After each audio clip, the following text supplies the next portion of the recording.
Yeah, it doesn't help. Never mind.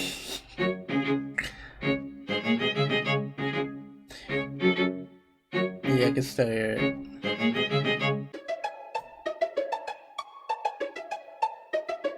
Yeah.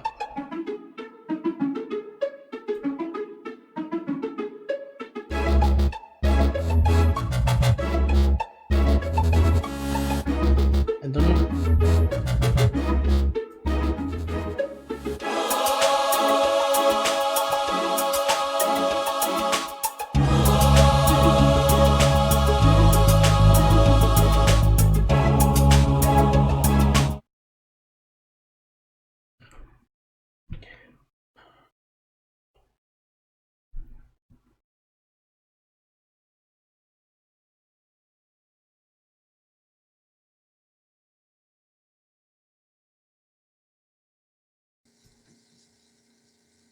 Okay, I don't think they would be able to hear you that good. I mean, you could talk. What? When I talk? I think maybe when you talk, they can hear it, but I don't see it moving while I'm listening. I don't know So if you it has to do anything with my settings. maybe, See. but I don't know. I think you guys should be. I think you should be fine. Everyone else should be fine. Listening, talking. I should be okay. Oopsie. I made it go to the orange. Alright, anyways, doesn't matter. I'll do the intro as much as we can. I look mad crooked. I hate this camera positioning right now. Especially, I don't even look like I'm on it. Oh shit. That doesn't help. Okay, cool. Whatever. Alright, guys. It's the first podcast of this year. Oh my god, I'm so happy. Finally, actually continuing to do it this year. Hope to grow this year a lot, especially with our ideas and our videos and the small little things that we're doing here and there on TikTok and Instagram and making somewhat of friends here and there and special stuff that's coming up that maybe other podcasts haven't done. I don't know. Right? You're right. Right, Joey? Yeah, no, yeah, we should. I mean, we're still thinking and putting ideas together, so I can't, and we're also like doing our own research and looking at listening to other people's podcasts to see what other ideas we could come up with. It's the new year, and we're still sort of growing, and we're doing all these things on TikTok. We're trying to see if we could do a focus on YouTube videos and trying to see how it will grow. Hopefully, we'll get there. We'll get our followers. We'll do more new things that no one has done. And special guest stars, but that will come later on. um. Yeah. Anyways, so you watch Watchmen. What did you think of it? Because it was a lot, and it had to do a lot with the comic, and it came out right out of the comic. It didn't focus on the movie. It was a sequel to the comic. But it looked at the first hero. In the was it what were they called? The Minutemen? Minutemen. Yeah, they were called the Minutemen, and it was during 19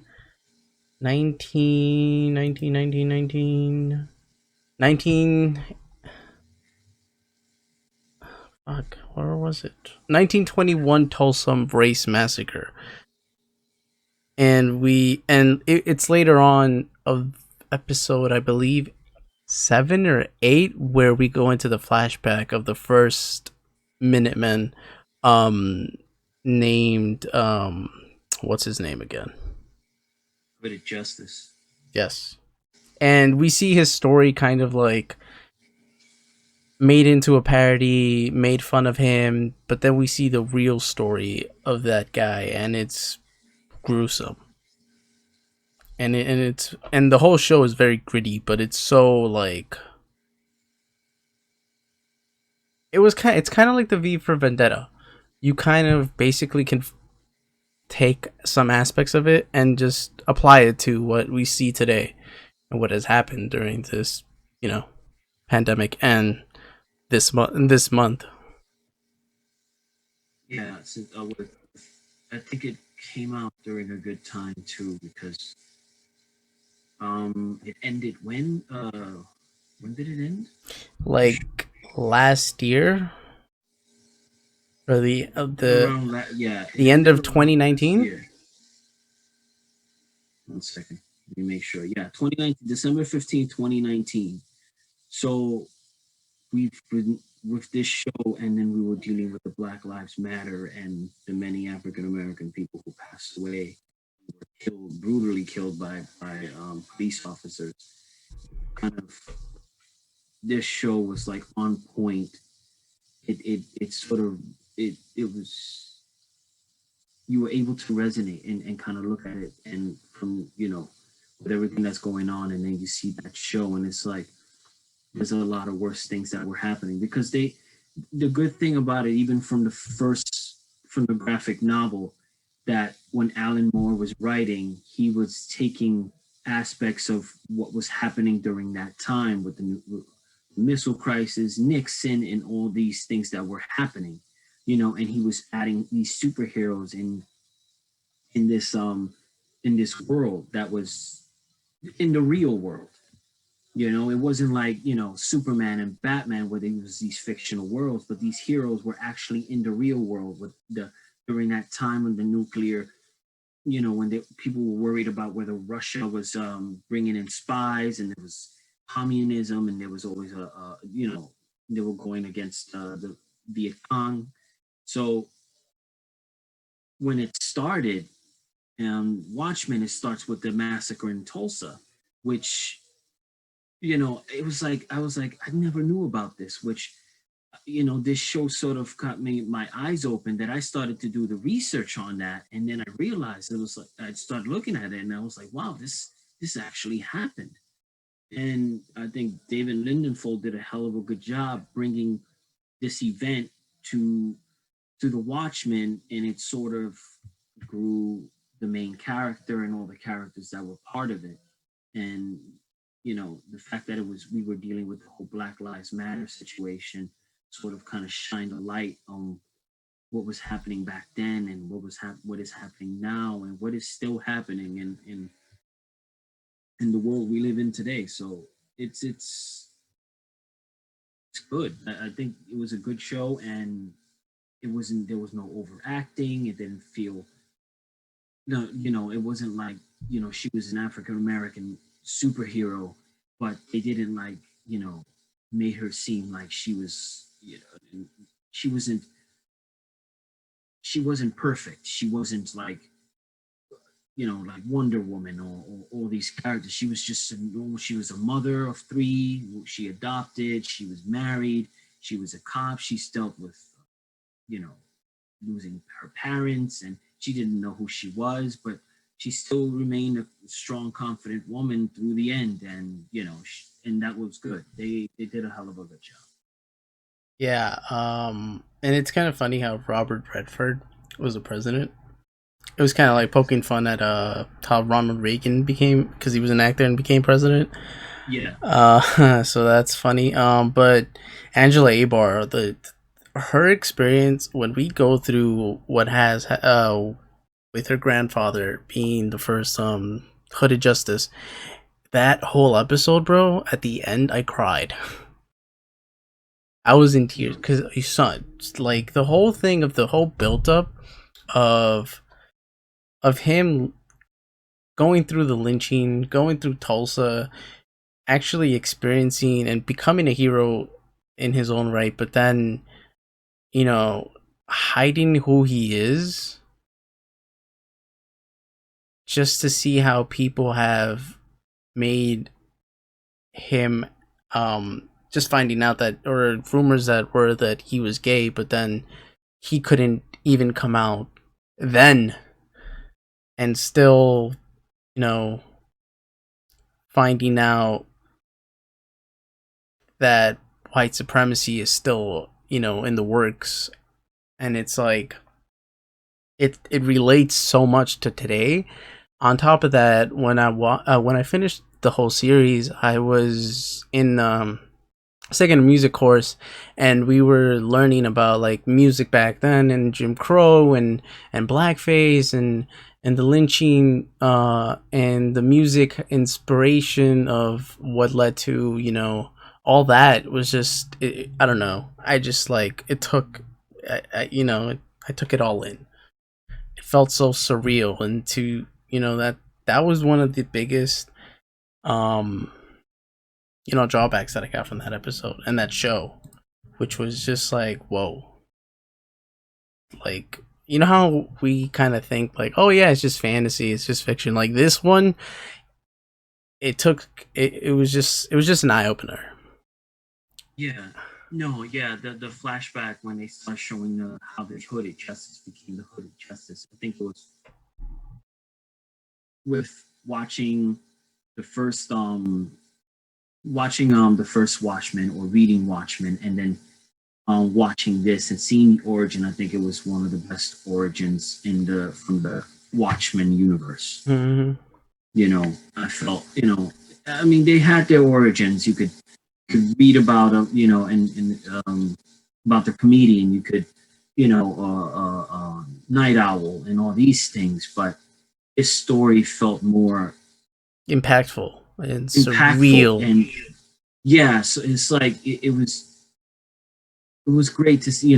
I like the way when his wife put in, it says, if you're if they think you're a white hero, it will be fine. You wouldn't be cast out. You're a white hero. But if they know you're a black hero, then it's like, it's just not going to work. So the And fact that it's like they had to cover his eyes white while he put on the mask made a difference in the world. If they would have found out who he really was, it would have just, people wouldn't accept it. and what kind of like also I thought of was like Blue Marvel. I don't know if you know about Blue Marvel, but I was also reading about him back then. But like he was the first in the Marvel universe, kind of like the first hero, not first hero that was black, and it came out in a way that he was hiding his face because he knew that, living in the 1960s, he can't come out as a hero that's black, and everyone would, basically tell him not to be it, or just not see him as a hero. So he wore a white hooded mask, a white mask, and he, you know, and it was until he had a huge fight that in the comic, John F. Kennedy basically told him, "I love what you did. I love what you did for this country, but we're telling you to stop being a hero, telling you to put down the mantle." And that's what he basically did. So it was kind of like this in a way of like telling, showing a hero they can't be who they are because of the color of their skin. Yeah. It's And that's one thing that the first Watchmen didn't touch on. Didn't really touch on racism as much as this show did. mm-hmm. It did touch about like war, how the world was just kind of crumbling. Everybody was so afraid of what might happen, and then just Rorschach doing his investigation of who killed the comedian and all these things. So it was like it wasn't, it was basically like the conspiracy of what Ozymandias was doing and trying to manipulate things, because supposedly he wanted to save humanity, and he put a giant squid on New York City. But which they kind of explain it even in the show. They bring in three of those members back to sort of kind of clear the air of what was happening during that time when Ozymandias nearly killed, what was it, like 30,000 people? No, he killed 3.1 million people. Yeah, 3 three point point one something million million people. people. Yeah, and it was just because he said he wanted to save humanity, which and sort of they explain it here, and that was really good. And they added two extra characters from the series that sort of kind of brought it all together and connected the Watchmen we know to this new Watchmen series, and they just like whole full circle. It was so mind fucking though. the whole thing was like, okay, wait, where the fuck is Ozzy, and where the fuck are we going with this, and how are they gonna explain this whole thing? And is Dr. Manhattan really alive, or where is he? Is he really in Mars? Why would they build, like, a phone to connect with him? Like all that, and then finding out the FBI agent was what's her name? I haven't seen her in a while. Oh, But Spectre? Blake, No. Jupiter? Agent No. Blake. Agent Blake. She was, yeah, she was one of the former members. And it was like finding out, like, who else are we gonna see? Are we gonna see the comedian come back? No. We're gonna see Rorschach? No. But it was in the sense of like, okay, well, I don't know what's gonna happen, and it was just like a nail biter at the end of the episodes. I think is what the trailer ended up giving us. When we saw the trailer, we was like, what the hell going on here? Who's who and what's going on here? Where is, all these characters? Because I know that if it's like, with these Rorschach people, I know he's dead. Or, like watching the Zack Snyder Watchmen, you kind of, it's exactly like the book. So it's like, you already, if you've seen the movie, then you already know like these characters are not going to appear. You'll probably expect Ozymandias or Night Owl or Dr. Manhattan.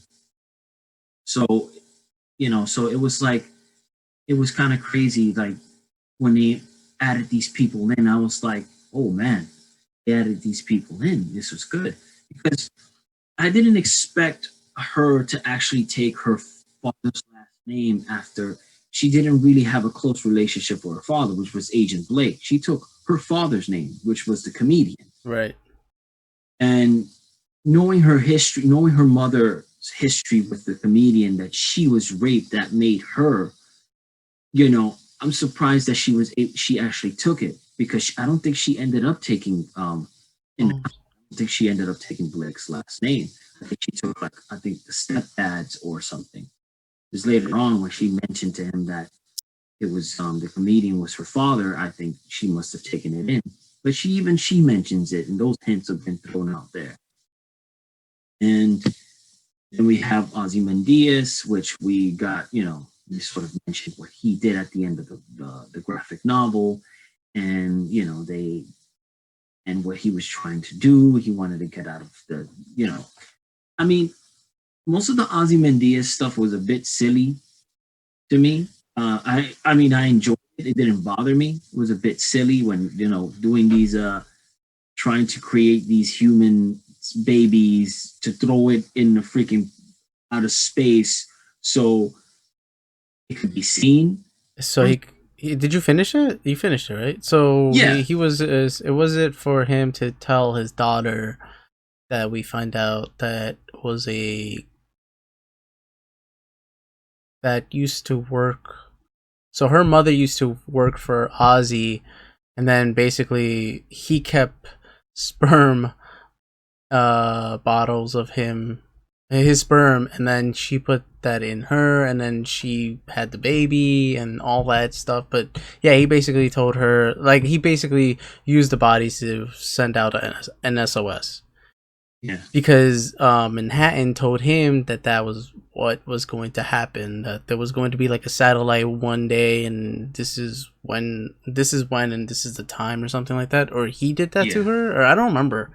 It was something around those things. But anyways, it I think them showing us Ozzy and all that thing that he did, it felt so theatrical, but it was like, I think it was to kind of like trick us into thinking that was okay, even if they're clones, yeah. or not people, or just I don't know what to call it, like the Ood. But then again, like the Ood have like a life, so no.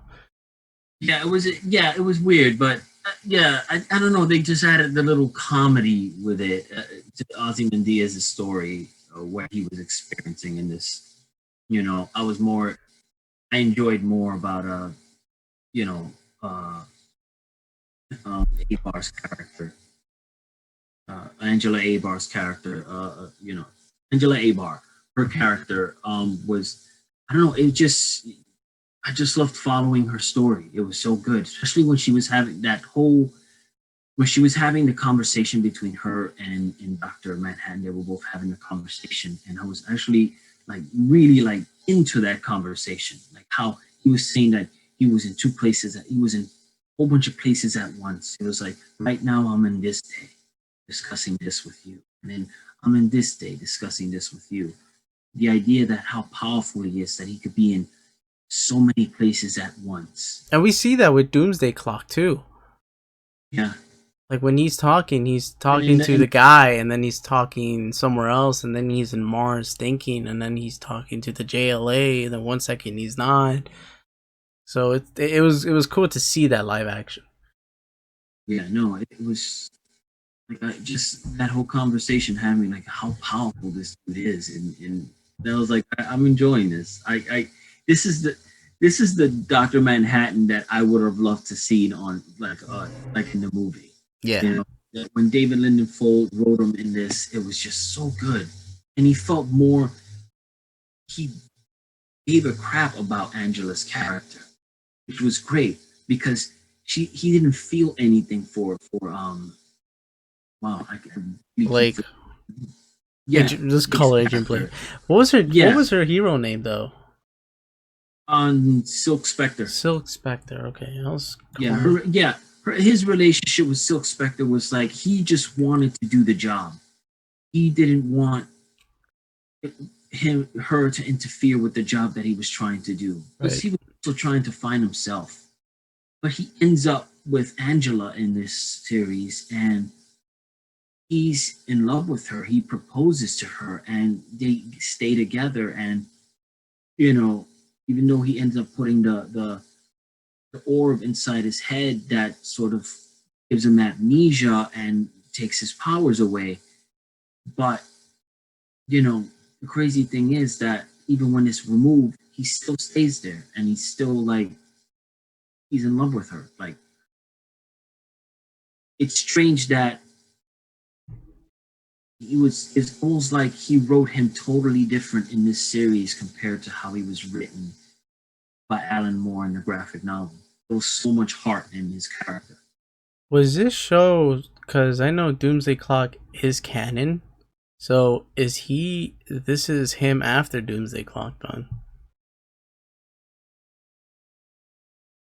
I don't know. I don't think so. No? Is Doomsday Clock canon? This story was sort of written while Jeff Johns was writing Doomsday Clock. I think this was just separate. Because the thing is that Doomsday Clock takes place in another universe. Oh, DC Universe confirms Doomsday Clock is not officially canon. Yeah.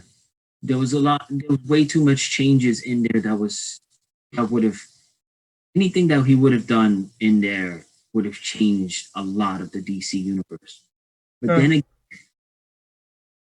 again, Dr. Manhattan did affect some events in Barry Wally West's storyline, and when it's mentioned in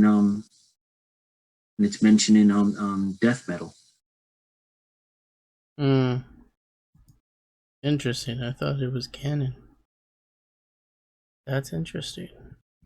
Okay. Well, it's not canon, boys.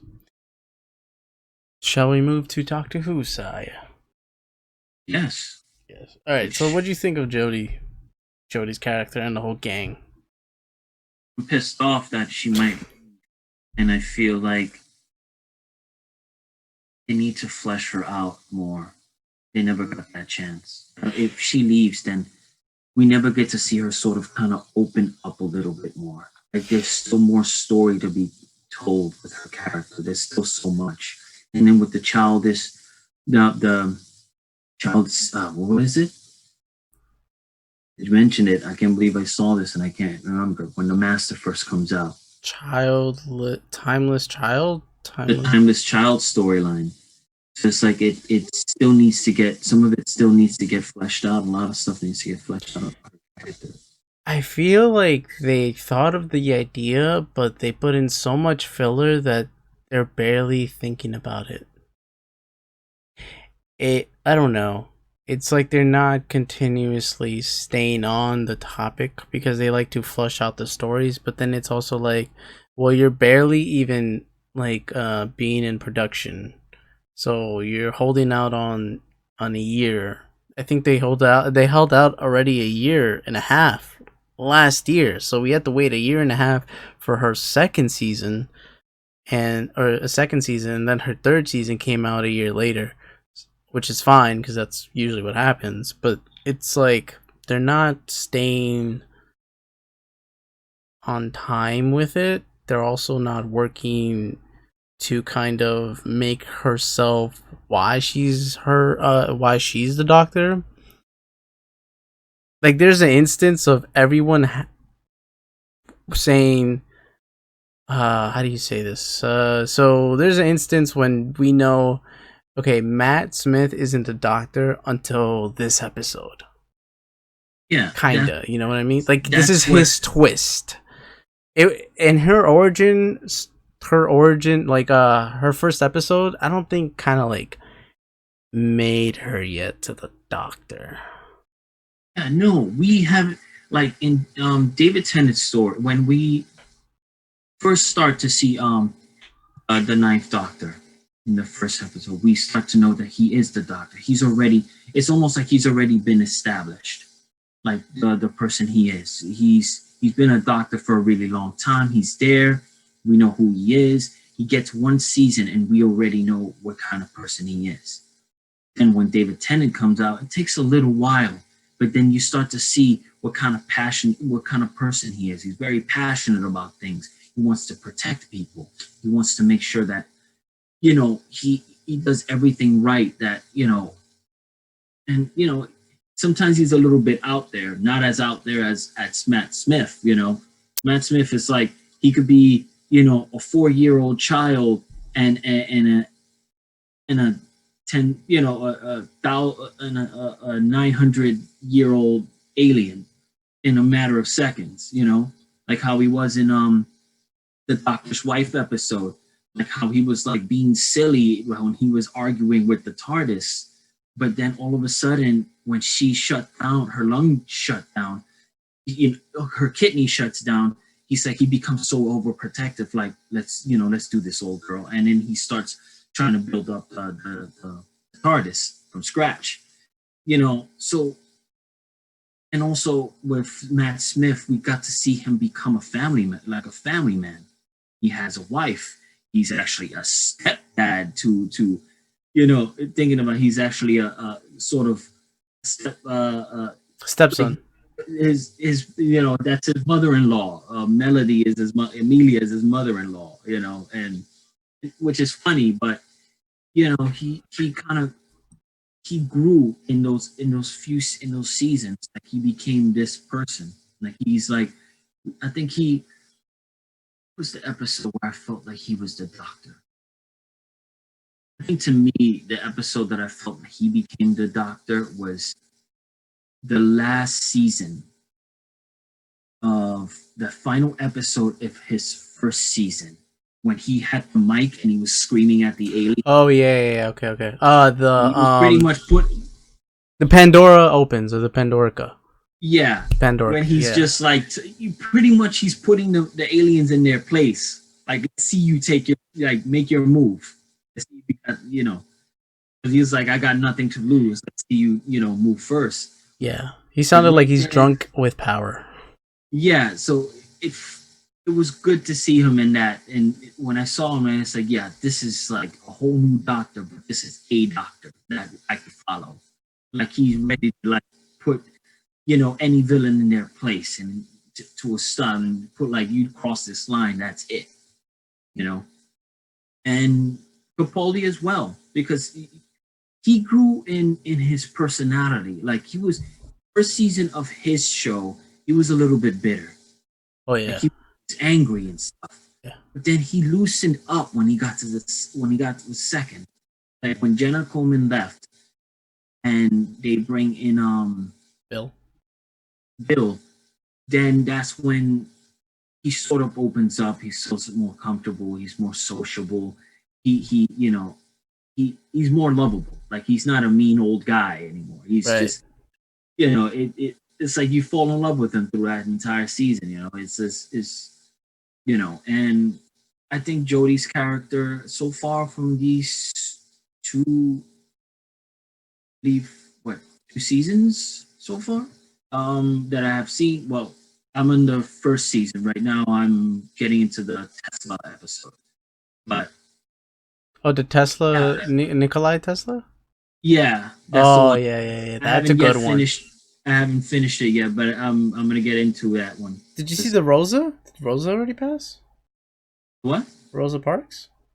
Yeah, Oh, that that was was crazy. good. That was good at the end with the bus. I You it have to was help back because you're just like you have to let this play out, even if it's too fucked up I I've when they're in the bus. I've watched characters and I've seen enough movies and TV shows to hate a character. That scene when uh what's his name? The companion, Ryan Graham. Ryan, when he comes in and he tries to when the white lady ends up dropping her glove and then he picks it up and he says, "Hey, hey," and he gets slapped in the face. There was so much hate in my veins when I saw that scene that I felt like, yo, hit him. Just hit him. Yo, It was just, oh man, that really bothered me. I couldn't see that. I was like, I can't see this scene again. The hate in that episode. I was so angry. Yeah. Oh Yeah. man. I totally forgot about that scene, but yeah, I know which one you're talking about.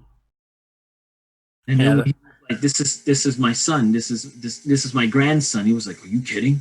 This is your grandson? He said, yeah, this is my grandson. And then that's when Rosa Parks comes in and she talks about Emmett Till, which surprised it was good to hear. I like this the historical episodes actually because it's like it's teaching us some things that I didn't even know about. You know, like that's one thing that some of the Doctor Who episodes kind of missed. There was, during the Matt Smith era, there was not a lot of historical episodes except like when we got to see Van Gogh episode.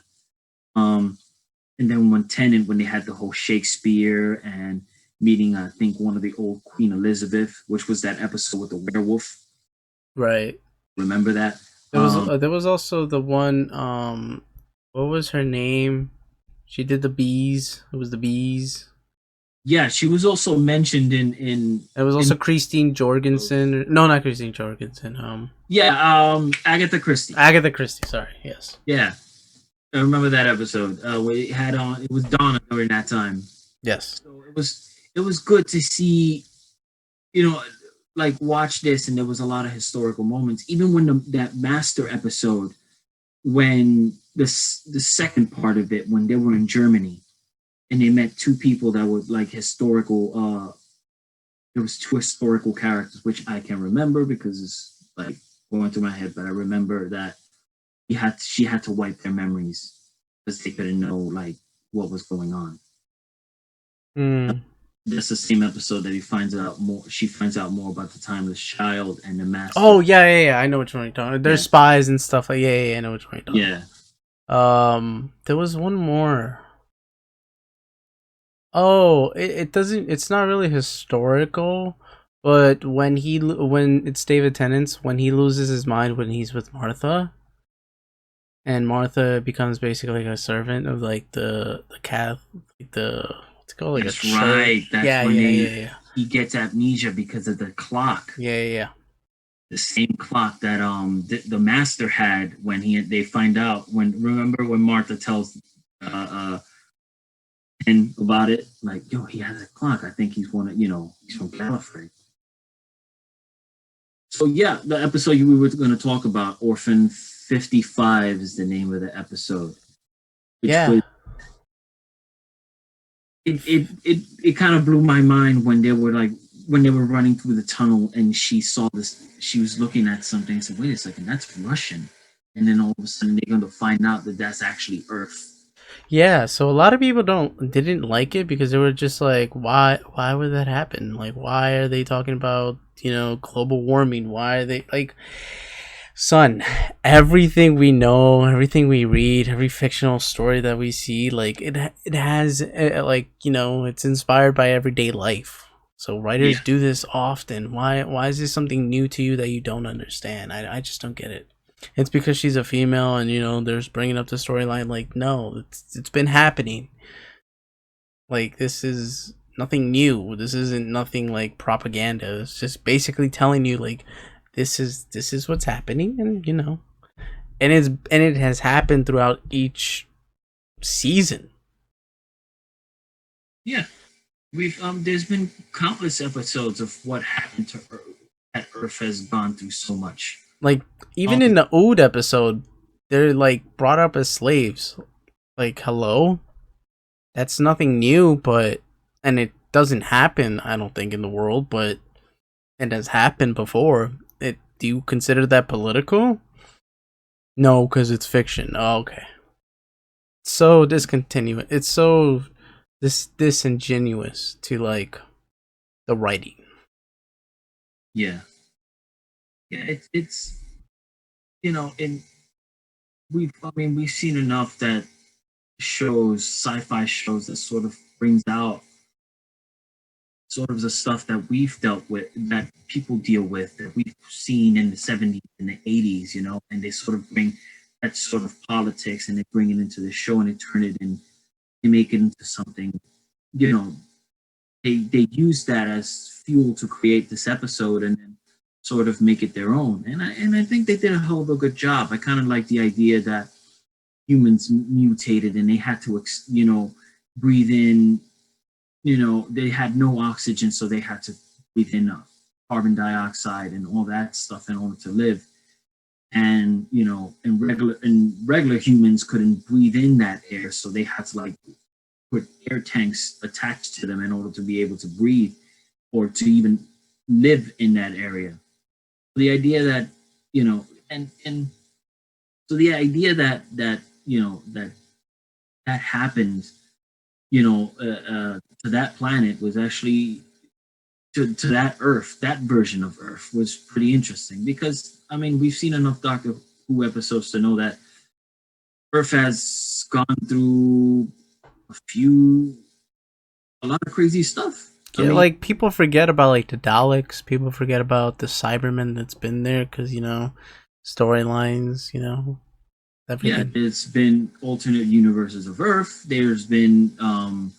There was that second episode when Rose and the Ninth Doctor are looking at Earth getting burned because I think the sun is going to explode.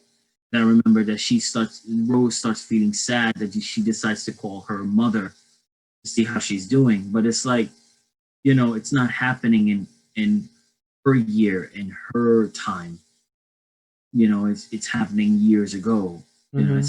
It's going to happen in centuries. And then there's that episode when the Master first appeared during the Tennant era, where it was the Earth and the humans become grotesque and kind of scary looking, and Oh yeah, when wasn't it with Jenny? Oh no, that was a different thing. That was like a different. during that time it was Captain Jack, it was Martha, and it was tenth Doctor. And I remember that's Are when they like in a space station? it was sort of a space station because they wanted to get out of that planet because they wanted to be somewhere else. Was it Eventually, was it with remember the Simon Pegg? master? Huh? Was it the one with Simon Pegg in it?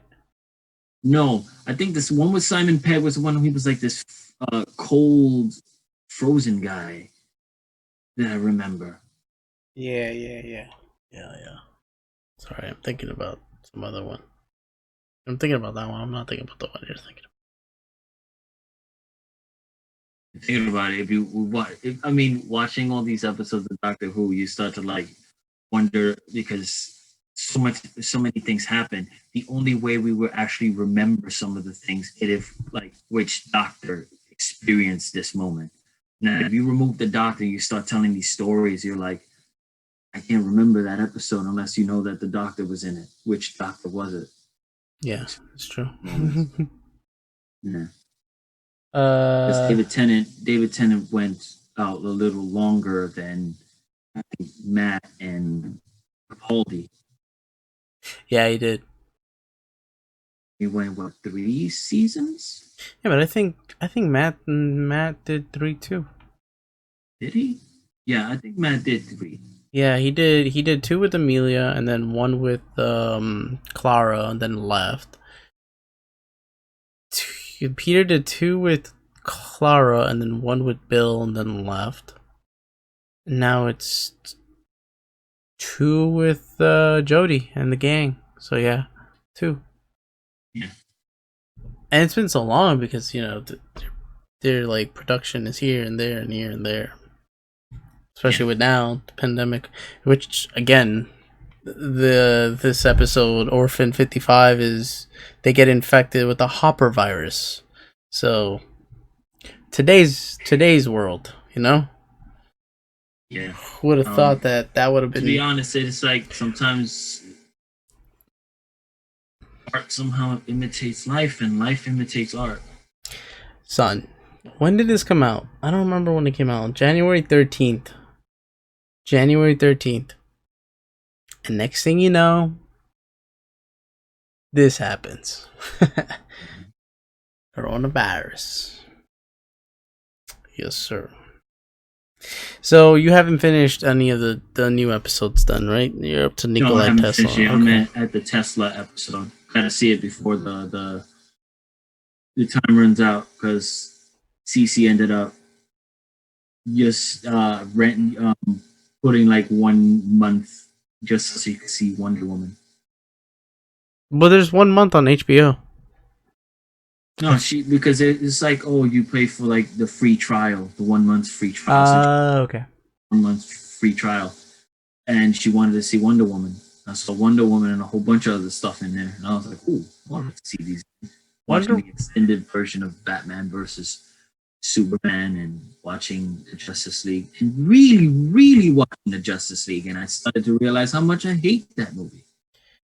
Oh, I hate that movie so much. Like I guess as fans, when we first see it, it was like, getting fed food when you're hungry. Yeah.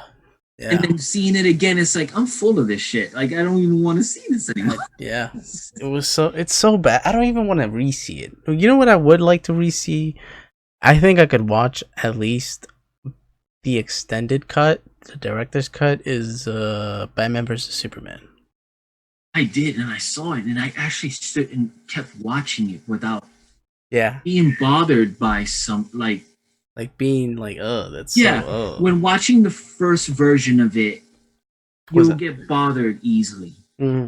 But when I saw the extended cut, it was like, it starts to make a little bit more sense now. Why Clark felt the need to go after Batman. There wasn't even that much of it in the first version of the film. You're just like why? Like, what's the reason why he's going after him? I need to know this. Like, they gave you hints, but it was like, it's not enough. I understand Batman. I didn't really understand Clark until you see the extended version, and then you realize, yeah, I would see why he would go after him. Yeah. Like when I saw it and then I came out of the theater because I saw it with my friends, I was like, this feel like a YouTuber edited this movie? Oh yeah, big time. This movie was edited like a YouTuber. Like it just cut to something else so differently, and I was just like, what the fuck? Why is this so bad storytelling? There's a thing that Snyder. I love Snyder, but there's a thing that he does. He kind of overfilms and adds extra, and I don't know if it's like, there's one thing that a writer, a person could write an entire script and say, okay, we need to cut some things out. Maybe we could film some of these scenes and include it later. Maybe we could do an extended cut. Who knows? But sometimes I feel like Snyder goes overboard on filming. Sometimes it goes so as far. It's gonna be 4 hours for 4 hours for that new extended cut. Like it's like he decided to film more stuff, Yeah. and then he's made sure that he's removing all of what Whedon did. Yeah. So it's like we're gonna just see a whole brand new movie. Yeah. Which is crazy. It's like, but I can't wait for it honestly. And the thing that was bothering me about Warner Brothers was the fact that it was like, yeah, there's a dead end after this. Like, there's really, I don't think nothing else he could possibly do after this. But they're making Wonder Woman 3 apparently. Well, yeah, they're doing that, and also the messed up part of that, there was talks about Patty Jenkins, who did Wonder Woman, to do a Star Wars. Now they're getting twice. Really? Was going to do Star Wars Squadron, and she was going to bring Chris. She said she wanted to include Chris Pine. But because of the way Wonder Woman 1984 failed, they're having doubts about having. Well, I don't think it failed because it had a lot of views on like what they apparently like their expectations were met or were overmet. But a lot of people, it's like 50-50 on that movie, you know? It's the thing. And I'm on 50-50. Like, I agree. I'm on the limbo of like, you see, it was. Did you see it? Yeah. Oh, okay. We're definitely talking. Did we talk about it last time? No, right? No, because it didn't come out that time. Oh, let's talk about it. So that movie was like, okay, it's good. I get it. But do we need all this? It was 2 hours and 30 minutes. Now thinking about it like the Snyder Cut, do we need that 4 hours? Do we? Unless he better include a lot of new things. Like, we should see a lot of Easter eggs. We should see... Fuck it, man. You got Shazam, but fucking use him. He's part of the Justice League, apparently, if you want to make him into this one. Because he was in the New 52. Might as well use Martian Manhunter as well, because you got the guy, and he was like, yeah, maybe I was. Well, he did. I mean, there's and he confirmed possibility of him popping up. There's the scene that never made it in that film was when we see the Asian Adam. So there's stuff that wasn't included. Even that scene that supposed that when the Green Lanterns come to Batman. Oh yeah, that too. Like, we could have seen that, and like, I don't know. Are you guys gonna put that much? 4 hours? You should, because you know what? Hashtag Snyder Cut was running for like what, 5 years now? It got made. It's getting made. So fuck it, bro. But 4 hours? I don't know. I'm kind of skeptical because of now Wonder Woman was 2 hours and 30 minutes. Did you need the 2 hours and 30 minutes? I think they're gonna. I don't think it's like straight through movie. They're gonna probably cut it into like 4 episodes. I could see that happening. I could see that happening. I can't see. I don't know if you could sit there for 4 hours. I mean, 3 hours to watch Lord of the Rings, but I never watched it. But sure, I watched Titanic, so that kind of counts because it's 3 hours. I mean, I remember it was 2 VHS tapes. You know, it was like the first box set I've ever seen. Jesus. Really? 2 VHS? Wait, it's finished. You know, make sure you rewind it before we send it back. And then they have to put let's put the second tape in. It's gotta be funny as hell. Oh, apparently VHS, if you didn't rewind it back, they charge you 10 cents or 5 cents. Yeah, they would charge you. Yeah, I knew that from a pop quiz I did with my girl. I just remembered. But yeah, again, 1984 did not need to be that long. The storyline was okay. Again, if it was cut, I think it would have been better. Pedro Pascal kind of steals the movie. I don't know if you liked him.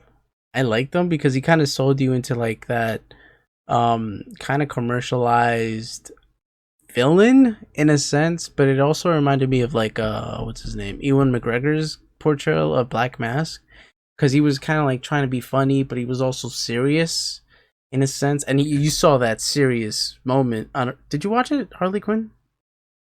I haven't seen it. Okay, well, there's a serious moment in a club, and you're just like, oh, okay, okay, I like you, I get it, I see why they chose you, I got you. See, you're more than Obi-Wan. You're an actor, in a sense. But like, yeah, he was pretty fucking good. So Pedro Pascal, really good. But I hated, and if you can agree to this because I think you said it, that cheetah fight was pure ass.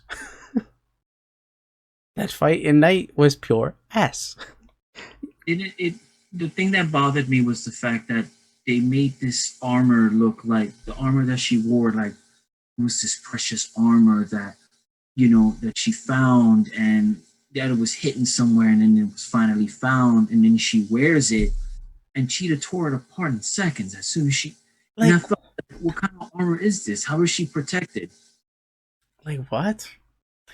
That was so dumb. Because when the story was being told about the armor, or the first person that was wearing the armor, she had a whole bunch of soldiers try to attack her, and none of them penetrated that armor. What I liked have to seen was what I've loved to see was because they gave this guy Max Lord, they gave him like power of like granting wishes. So I would have liked to see Wonder Woman fight jets with that suit. At least that would have been cooler because you're wearing that suit, you're flying, she has wings. Fuck it, you could just like destroy them really easily. Cool, yeah. Cinematic. I don't know. You didn't have to just use that just to kind of like basically a cat fight, like shielding, and then next thing you know, it just rips off. It was kind of pointless to that, you know. Yeah, they weren't creative on that fight. They really weren't, and I could have liked to see that fight not at night. Would have liked to see it during the day, especially in that Washington DC fight. Yeah, you didn't need that bullet in her shoulder to make us realize that she was weak. You could have literally just had that scene where she was in the Middle East or somewhere. Sorry, where she gets hurt from the bullet. Like we could have seen that in a Washington DC fight where Cheetah just basically starts, beating her up and she gets defeated and whatnot. Like you could have cut that out and that could have been fine. But yeah, that suit was kind of pointless. That fight was trash. But the whole inspiration at the end where she's talking to the people was very smart and thoughtful. But yeah, that's my. Yeah, the thing is also everybody was on point with their acting. I loved Chris Pine every single time. It's just he was on point as his character. The humor was great, and and it was enjoyable. I just loved all the actors. Kristen Wiig surprised me because I remember when they said that she was going to be the cheetah, and then I kept thinking, how is this gonna, I don't know, play out? Because we've always seen her do comedy. Yeah, she a few dramas, but she always did comedy, so it was kind of difficult for me to see her as this villain. But she was actually believable. Mm-hmm. When she's jogging and she finally meets the guy that was trying to sexually assault her, and she right in the street, I was like, I actually buy this character. She was actually good at her job and at her role, and it was just really good. Mm-hmm.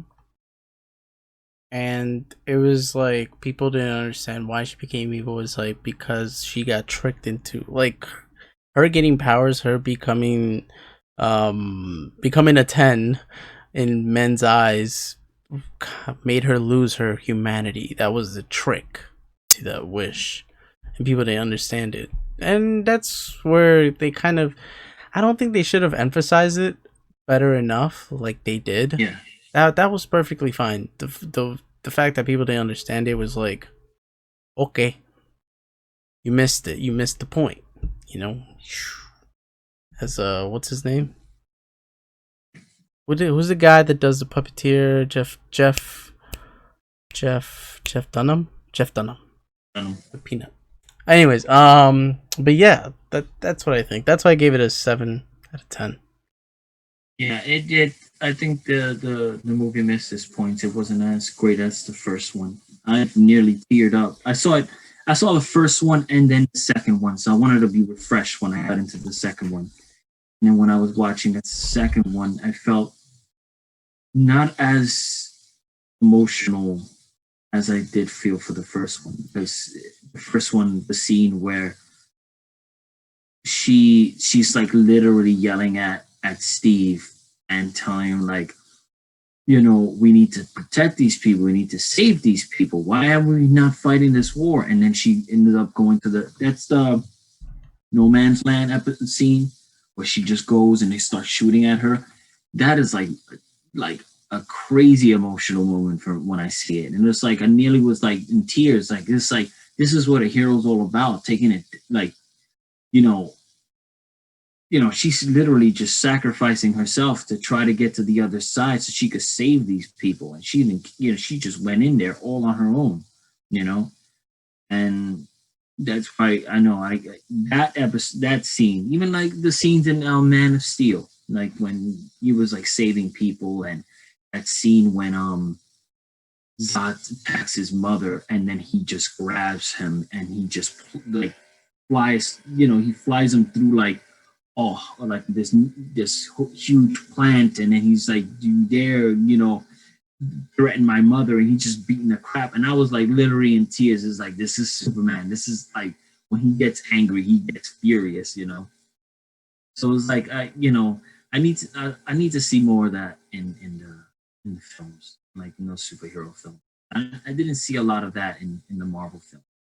But yeah, I agree. Yeah. No, I didn't read. I didn't. There was a scenes in some of the Marvel scenes. There was not a lot of scenes where I felt like, you know, the hero was, they saved lives, but it never felt really emotional as much as I saw most, like the DC movies. Trying to think. Like even Spider-Man, I don't think like I felt like it needed to be. No, I mean, Cause like at the end, like he kind of saves Michael Keaton, but then he doesn't, and it wasn't like a huge thing. even in the old ones, I didn't feel so like he lost Uncle Ben. That's pretty. That's messed up. Then he loses Uncle Ben again when we have to see. I think the only moment was when he saves the train. Yeah, and I don't know. I watching thinking about it, I haven't even in yeah, I I have. think that's just one moment, and maybe like the train and the boat with Holland. He's trying to save everything. Next thing you know, Iron Man's things just bring it back together. Yeah. Yeah, I'm just thinking about Spider-Man. I'm not thinking about anybody else in the MCU. But yeah, 1984, and it didn't even need to be in 1984. The only thing that was holding it was Cold War. The Cold War during that time. That's it. Yeah. That's it. Nothing else. You could tell me something else, sure. But 84, that's it. Cold War. Yeah. Yeah, it could have. It to be honest, it could have been better. But I didn't like the Oh fact yeah. that they, Could have been even better. when they were putting it on, when people said they first saw it, Rotten Tomatoes gave it put fresh, and then when the film actually came out, it went like 60%, 67%. And it was like, what happened? Who rated this all of a sudden? Like the first time, and then all of a sudden they take out a certain percentage. It's no longer fresh anymore. And that was pretty messed up because it kind of had everybody's hopes. It was like, oh, this is a great movie. I Mm. really did, like the first one. The first one actually was highly rated, and it was sort of the first female superhero movie that came out of that time because you know there was female superheroes in Marvel, but they didn't have their own yet. And then Wonder Woman came out and sort of put that up there. I think it came before Captain Marvel.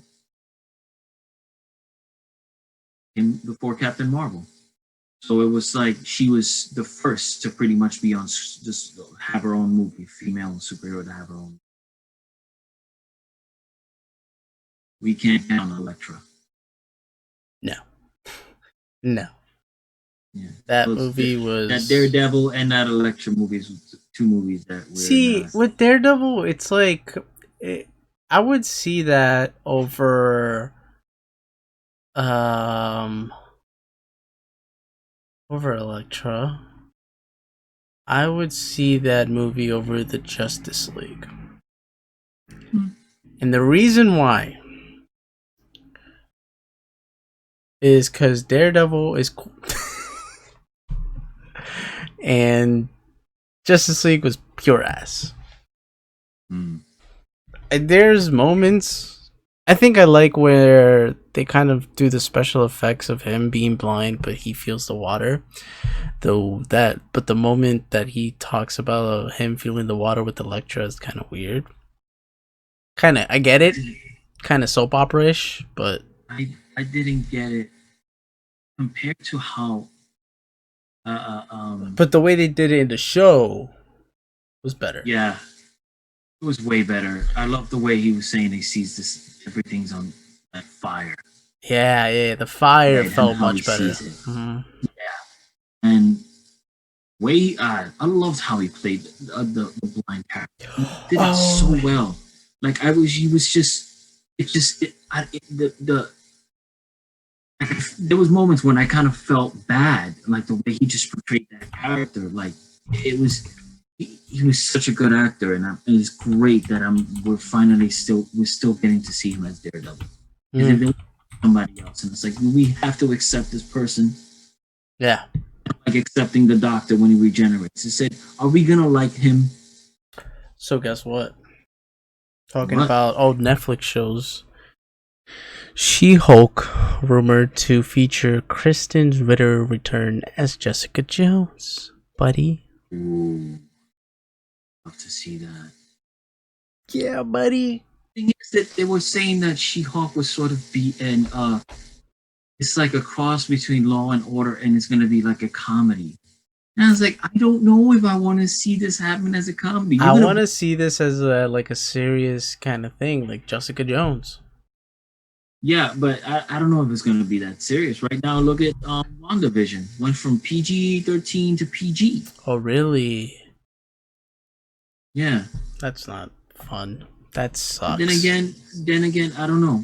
It's kind of weird how the ratings are these days, or how they rate certain things. Because of course they're not going to end up saying a whole bunch of curse words, and that usually puts it up a little bit higher. But I would understand because of the way things are working in the WandaVision, how we see in the trailers. I can't expect it to be a PG-13. Maybe it's why it's PG. Look, I got a poster of the freaking Breakfast Club, for Christ's sake, and it says rated R. There is no sex involved in this. There is no gun violence or nothing happening in that movie, but it was rated R during that time. Now, if it was filmed in this time, I can guarantee you will get a PG-13 rating. Yeah. It's just like, it seems like how humanity sort of evolved into seeing these things. Back then, it was like, I Love Lucy, husband and wife couldn't sleep in the same bed. But now, when you could decapitate a person on the CW TV show.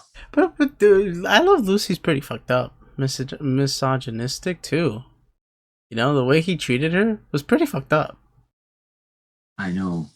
It's so fucked up. I saw a couple of episodes again, and I'm like, why is he so fucked up? Why was this acceptable to tell her, to stop crying, to stop, being, it was just so fucked up. Yeah. He made fun of her to his neighbor. What's his name? Walter or something like that? Like all the time.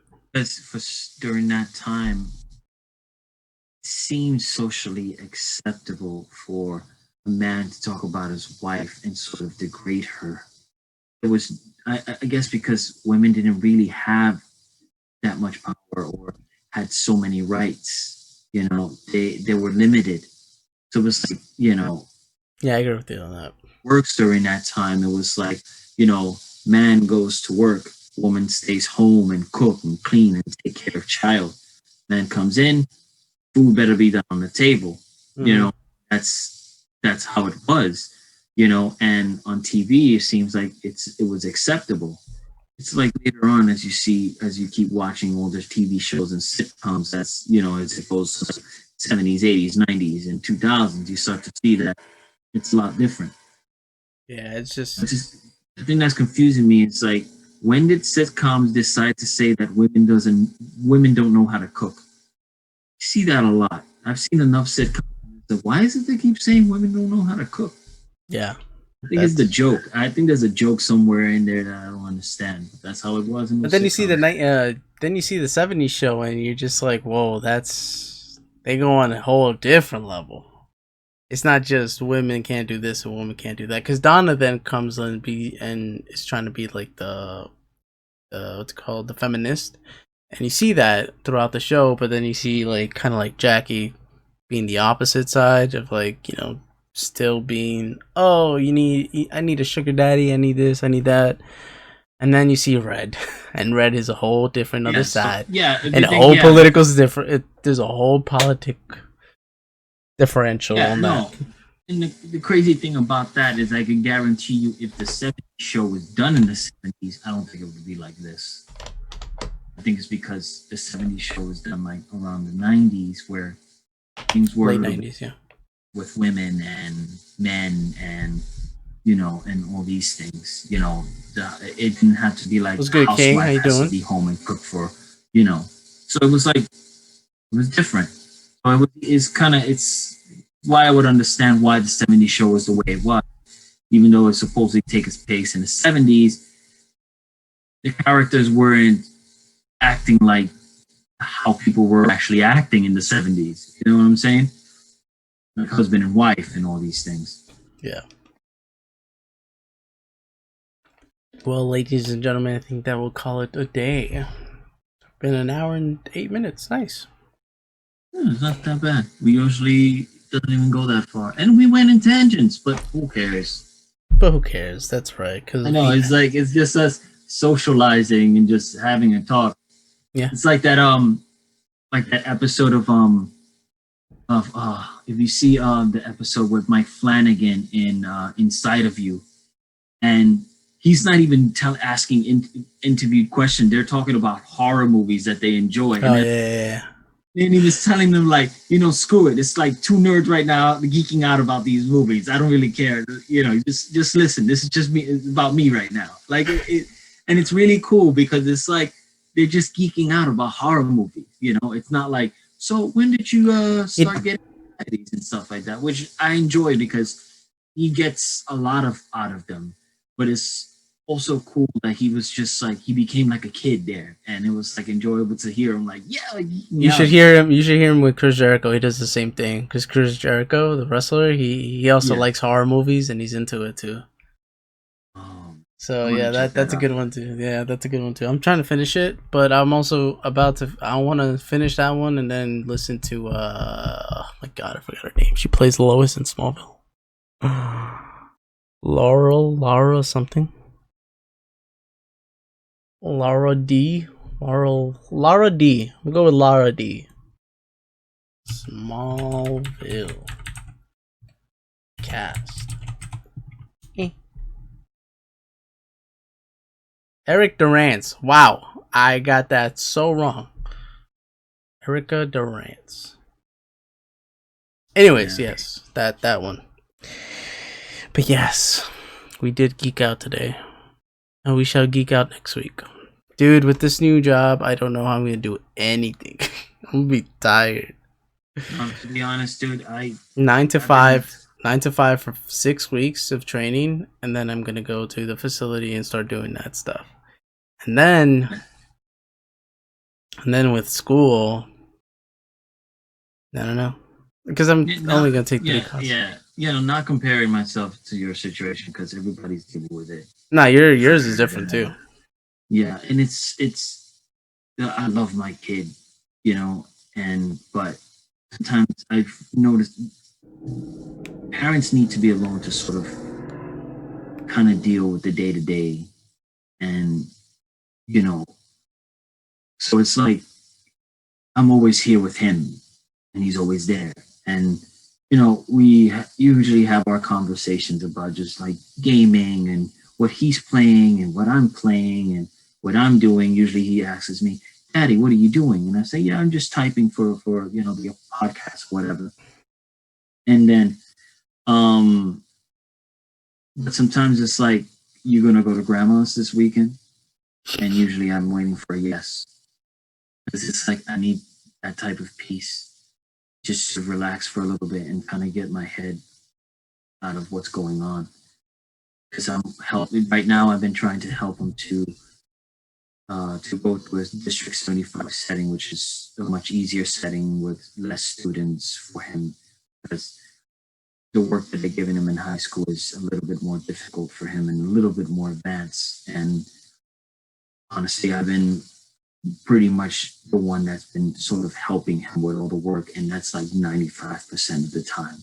And it says, because if the teacher sees this, they see it as like, oh, he's a great student. Why would he need to change? And it's like, because I'm helping him with 95% of the work. Even that when I was talking to his teachers, they were sort of like, hey, here, you should get a job as a teacher because you helping him and being there for him, from the start of the class to the end of the class. It's like, I'm just, it's great that you're actually there for him, which, I've thought many times to becoming an art teacher. Dude, you should do it. You should do No, it. yeah, I need to pass these.